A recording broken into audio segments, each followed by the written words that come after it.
Alright, it's time for the second part of Costa Rica. Still in the same location. We're going to do some day herping and then do a little night walk. So let's see what we can find.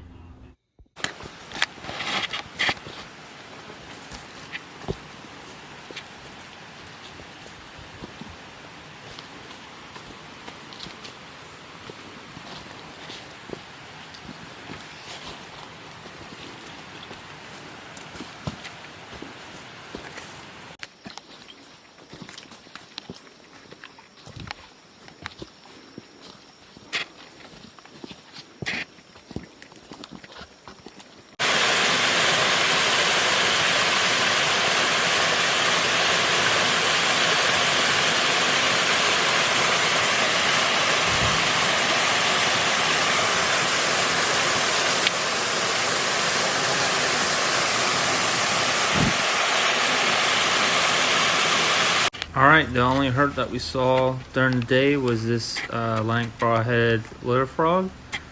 We saw a couple of these last night, but it was a good start of the day, I have to say. Near the end of our hike, we saw some Joffrey's spider monkeys. It was like a family of them. There's definitely a male and a female with babies, but you can't really see them really great. But I'll post a photo shortly after this clip so you could see at least the male. I did have other photos of the female with babies, but they weren't all that great. But yeah, no. So anyway, here is the photo.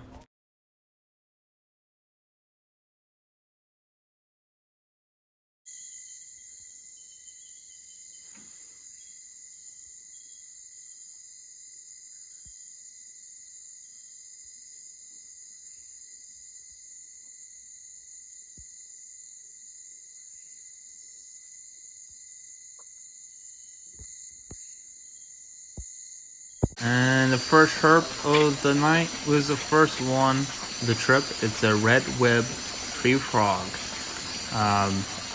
Absolutely gorgeous frogs. I'm glad we saw these. We only saw a few of them in this one area, the first area that we were herping, but this is the first of many.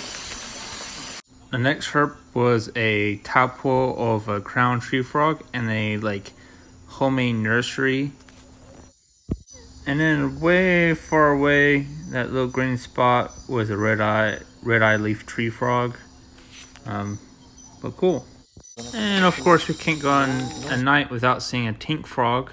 Even though we hear more of these guys than we actually see them, but awesome. They're just absolutely crazy looking frogs. If you know me personally, I absolutely love tarantulas.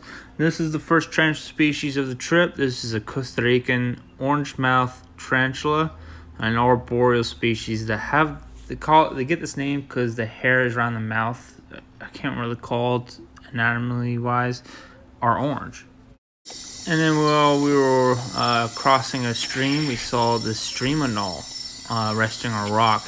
Now these anoles are really cool. They're one of those anole species. I think the water anole also does it. When they dive in, they have this air bubble right above their nostrils so they can stay longer. I don't know why I had this clip, but I'm pretty sure there was a tarantula somewhere around here, but oh well. Then shortly after we ran into this frog, it's the common rain frog. They actually became one of the most common frogs on the trip. A lot of them can be identified by that mid-dorsal stripe, but not all of them have that mid-dorsal stripe. But yeah, super common species.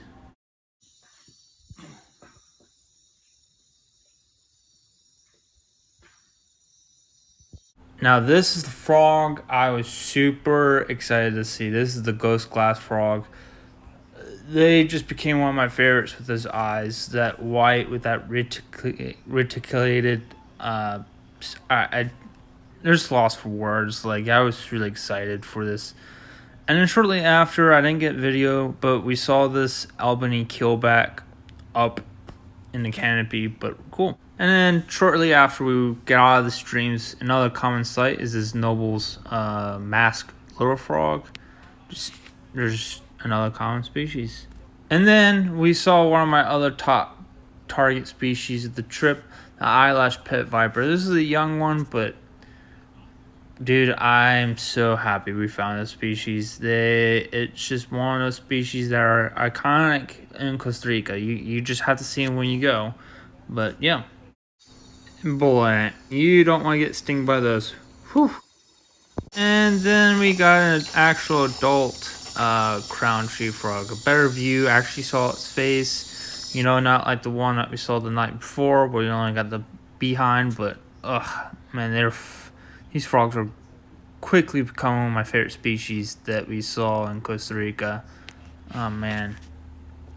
And literally right in front of that crown tree frog was the masked tree frog. You can't mis-ID these guys with that mask near the eyes, but this is part of the biggest frog when it comes to arboreal species that we saw in Costa Rica. And oh my gosh. And then shortly after that, just part of a few feet, we saw another red web tree frog, a much larger individual, just far out. Then the last herp that we saw was this common blended tree snake, and this is it. And I will see you next time.